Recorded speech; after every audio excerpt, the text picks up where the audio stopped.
So now from now we move on to culture, and for our next panel, I would like to invite Mr. Sunil Kant Munjal, the chairperson for the Euro Enterprises. And to moderate this session, I would invite our Vice Chancellor for Innovation, Bountra. The session will focus on cultural capital, investing in the arts, and creativity as a pillar of democratic growth.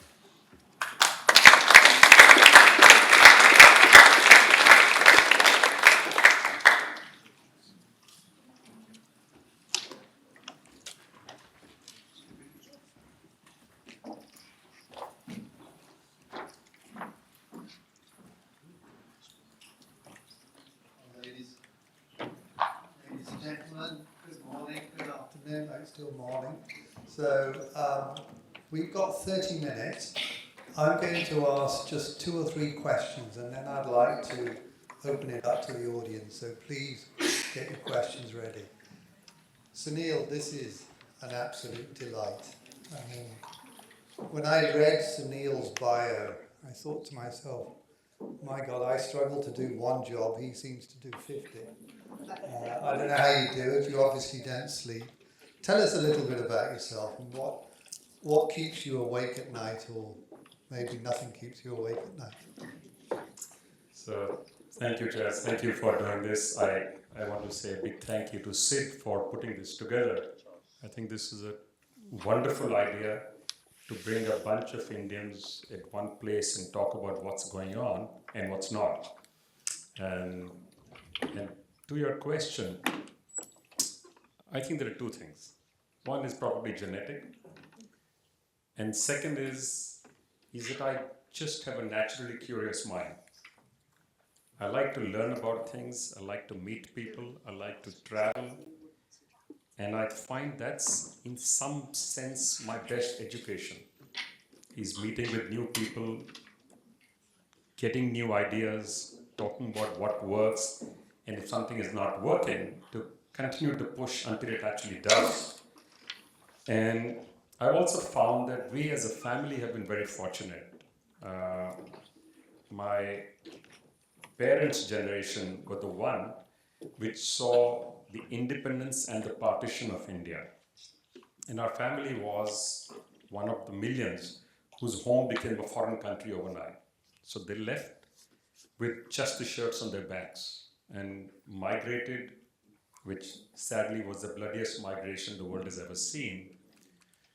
But in one generation, they actually managed to build a series of businesses which are globally leading businesses. So we walked into things that had already begun. And I think that's a great fortune that we had. And we learned not to take anything for granted. We grew up in an environment which was very frugal, and I believe very sensible. But I found that we were living in an environment where a large section of the society was still disadvantaged. So I felt that if people like us do not reach out beyond ourselves, it's actually unfair.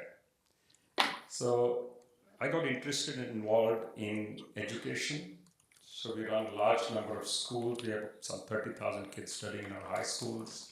We run a B.Ed college, medical college, a nursing college, a teaching hospital, a full university, and a bunch of skilling institutions. We are involved in health. I chaired one of the largest teaching hospitals in the country. We're involved in clean drinking water. We're involved in gender issues, because that's another point, and I think Priya just alluded to that. I think it's a much smarter half of our population, which is still constrained by our history, our culture, our systems and process, which needs to be we need to let them free. Because there is enormous potential, and as I said, they are the much smarter half. They're smart enough to let the men now and then feel they're smarter. And I also think at the same time, there is so much energy in our young. So we started supporting young and the not so young with new ideas.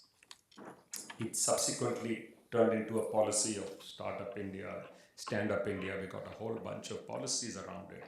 And we have the second, some say the third largest startup ecosystem in the world. I think none of us can do enough. A couple of years ago, I made a presentation to the CII National Council where I recommended that every small industry in India should support at least 2 new startups. Every mid-sized company should support anywhere from 5 to 10 startups, and every large enterprise should do 50 or 100 startups, only half of them in their own business. We should not focus only on our businesses because there is just so much to do. And there is enormous good work going on, but the challenge at this moment is of scale. A lot of it is happening as islands of excellence. We need to figure out a way to let this excellence leak out of those islands, because our size, our scale, our diversity is unique in the world. We like to think we're unique in every way, but we're actually not. In some of the things, we are following a whole host of other countries 5, 10, 15 years behind, but we are unique in this. We're not just continental size and scale. I don't know if anybody here, there's lots of Indians, somebody would have an Indian currency note in their pocket. If you have one, just pull it out for a moment. And if you look at it, it says the same thing in 17 different languages. These are all officially recognized languages by the government of India. We have 5,000 dialects spoken across the country. You tell me one country, frankly, you tell me one continent which has the diversity that India had. And we have people living today in the 16th century and the 22nd at the same time. So anything you hear about India at any given time is true, and the exact opposite is true as well. So we're not an easy fix. We do not have a single fix for all of India. So we have to be careful when we criticize or when we make recommendations. We have to accept that this will work, but it will work for only part of India. Wow. You are. I want to add the last one. This is why he's the chairman of Hero Enterprise. He's already my hero. I just want to add the last one. I also feel that as a culture, we are one of the oldest and the deepest cultures there are in the world. It is therefore critical and important for us to learn from our history, to learn from our past, and figure out a way, how do you deploy the best of that culture in today and going forward into the future. So we set up multiple foundations. By the way, in each thing that we do, we set up a separate foundation. We don't have one giant foundation which does everything. So I don't know the exact number, but I think there are about a dozen or so which do different things. So we set up a foundation for the performing arts in Ludhiana, which is our hometown. I no longer live there. That's actually where the Sethi family is from. And that has now become one of the most regularly performing arts foundation in the country. Still continues to do anything from 5 to 8 performing arts shows in the year without any ticket sales. We then set up in 2014 the second arts foundation called the Serendipity Arts Foundation. The focus on this is what India truly is arts without any silos or partitions. If you think back in history, since in the introduction I was introduced as somebody involved in the arts, so let me spend a couple of minutes on that. In India's history, the big patrons of the arts, as they were across the globe, were actually the royalty. It started from the palaces. And the teaching of the arts and the practice of the arts did not have any silos or partition. They did not say you should do this and not do that. It's only when India got colonized, the Western sensibility said, oh, by the way, what you guys are doing is wrong. Theater and music and crafts and dance are all different and separate. And when India became independent, we continued to follow that same practice. So one of the things we wanted to do was look at what happens when you put different art forms together. At the junction of the art forms, the energy that gets released is unbelievable. So you have to come and visit our festival. So we set up a festival in 2016 in Goa called again the Serendipity Arts Festival. which certainly is the largest festival in Asia now, maybe one of the largest in the world. And it has all art forms and all aspects of all art forms at one place. And it's very experiential because you can do a workshop, you can participate in a conclave or a conference, you can listen to researchers and academics from around the globe talking about different subjects in the arts. And it's completely free entry for everyone is welcome. So our attempt is to democratize the access to the arts for everybody. The arts aficionados, as also the layperson who has little exposure to the arts. And we actually are celebrating the 10th year this year of the festival. So we are taking it to 10 different cities, including Birmingham, where we were only a few weeks ago. And we hope to bring it to London next year in the summer, if our partners can help us do all the heavy lifting here. And I do believe the arts will help us in many ways. So one of the things we do in all of our initiatives is encourage left brain, right brain together. Because we believe you can build a nursery for future leaders. Isn't this fantastic, actually? I'm afraid we've only got 20 minutes for this session. We're almost halfway through. Do colleagues have questions for Sunil? Oh, there's one here right at the front. Yeah. Do you want to shout? Or My name is Manjari Gopri-Joshi, and like I think the most of India, we have grown up looking at the hero branded cycle, two-wheelers, everything else. You mentioned two very, very important things. First was the pain of partition. The second was the totality of growing up. As we sit here in the seat of learning, especially business education, we increasingly see leaders emerging from India, young leaders emerging from India, assuming a very different image of India from what you just described. So if you had one piece of advice for a leader who is going to become a CEO and lead, what would you say? So I think there's not one single piece, but I would like to say a couple of things.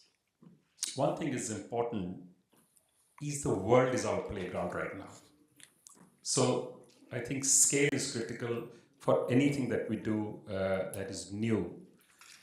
We must not limit ourselves to just doing things for the neighborhood. And it's good, it's fantastic, but not enough, not good enough to make the impact. I heard in a couple of earlier sessions, people talking about what is India's population that is still dependent on agriculture or agri-produce or living in the rural areas. We have anywhere from 60 to 65% of the population in rural areas and 54% of population dependent on agriculture as the primary source of income. And that's adding less and less to the GDP. So we have to do things which have a good multiplier, which create economic opportunities, not just for the prime economic opportunity, but the knock-on effect of any good economic activity. And I hope that's what Oxford or the Side Business School is teaching, is for countries like us, it is critical not just to do things, but to do things which have a larger impact on job creation and economic growth, on social well-being. That's the other thing. We want people to have access to education, to healthcare. Our education system has two problems. Not enough reach. And if you take a step down from the best, by the way, are very, very good. It just kind of fritters away. You lose the quality which is possible, which you find in places like this. This is frankly as good as it gets. So I'm delighted to see so many people from India here and so many focused on India, because again, India cannot look at only itself. India must look at itself as being a responsible part of the world. And that's the way we're trying now to grow our economy, is to be a key player, but a key player in partnership with others. Our growth and India's rise should not be seen as a threat by anybody, because it is not. And all of the old Indian sayings that you hear are actually part of our genetic code. It's part of our DNA. we don't even realize why we do some of the things that we do. And I think that's the beauty of our development that is taking place right now. We are learning from the best parts of the world. There are amazing things that have been done in the Western economies that grew. But in a democracy like ours, when you have a crisis, it's just asking you, are you sure you're doing the right thing? And we have plenty of them. Sunil, you're such a role model. I wish there was more. Let's take 2 or 3 questions, and please keep them very short so that we can get more colleagues. Thank you, Sunil, for the insights. I'm Ganesh. My question is basically, Indian diaspora across the world is 40 million now, close to 40 million.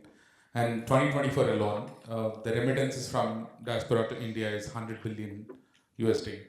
And the way we are talking about now bringing India to the world, you just now mentioned. So how do you think this whole set of investment going across and making sure that, do I still need to buy a home in India or something like that in the diaspora space and all?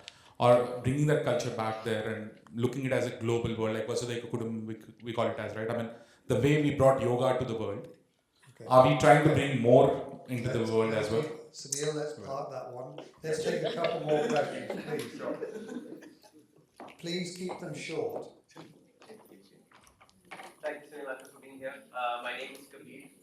My question is, a lot of people, a lot of students from India are coming out to study, and as they look to go back to India, what to your mind are the key skills that one needs to make a difference in today's India?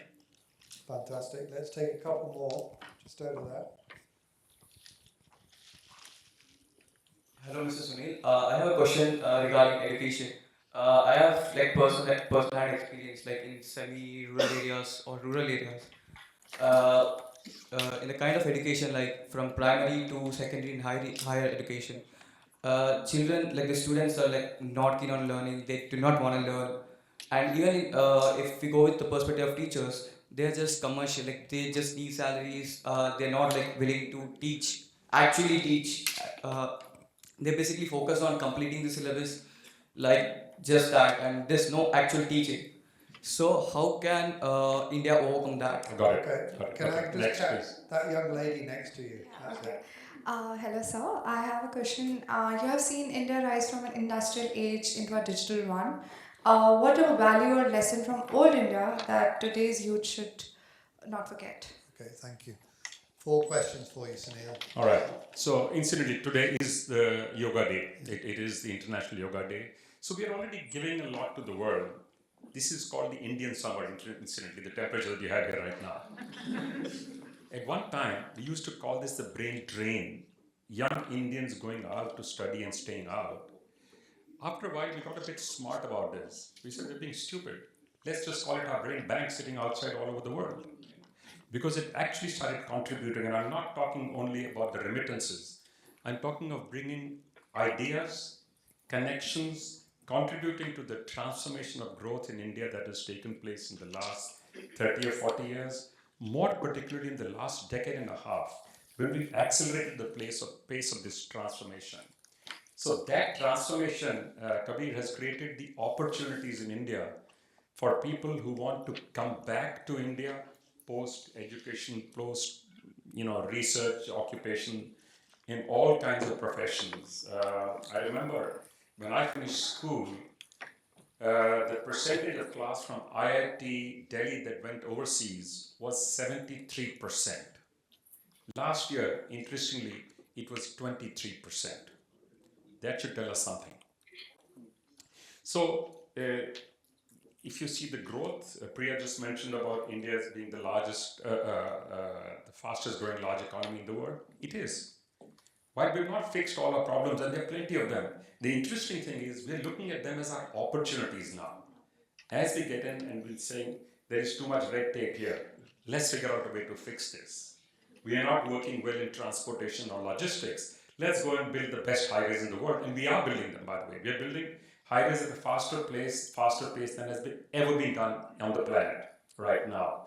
We are building 120, actually 150 eventually, new airports. This has never been done in the world in the next 3 to 5 years.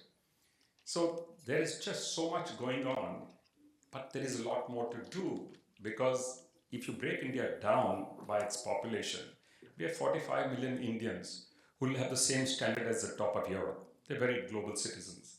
We have 450 millions who have the same standard of living of the top of Indonesia, of Jakarta. But we have between 850 and 900 million who still have the same standard as sub-Saharan Africa. So that is our biggest challenge, and by the way, that is also our biggest opportunity, which is why I'm delighted that lots of the new startups are coming up in rural areas, in suburban areas, in places which you would never have imagined in tier 3, tier 4, tier 5 towns. I'm quite deeply involved with this, the ecosystem. And to your question on education, it's exactly the same. I think education needs to focus on what is real. We've set up a university actually in my dad's name, and we are now rated the most innovative university in India with, I'm told, the highest experiential curriculum in the world. We're trying to make things real for people, to figure out from solving actual problems, not learning only theory, because you can download that stuff from the net. It's all available on the net. So the world of a sage from a stage talking one way to a large audience as a professor, I think it's history. But there are so many fantastic professors like Chaz sitting here who are focused on what is happening in the real world. How do you fix a real problem? How do you focus on innovation? How do you look at a new drug discovery? And I think that's what our education should focus on. Can you write that last bit down? Because my wife doesn't say it. Sunil, look, this is wonderful. I mean, we could carry on listening to this man for hours. And, you know, I'm sitting here thinking sort of, and in fact with some of the earlier sessions, I was born in India, but I've lived nearly all my life in the UK. And the conversation that I hear in Oxford now is that, of course, nobody wants to work with Russia. There are serious concerns about doing stuff in China. There's challenges about doing stuff in the Middle East. Last week I was in the US, and lots of academics and industrialists are worried about the funding that's being taken away, and they're having to lay off people. I've had many of those individuals say they want to come to Oxford, the UK, Europe, etc. But with what's happening across the world, I think there is a massive opportunity for India. You know, we talked about the values of people, the importance of family, the amount of talent, the number of people, the success stories, and we have leaders like this man. I mean, honestly, I wish you were in the White House.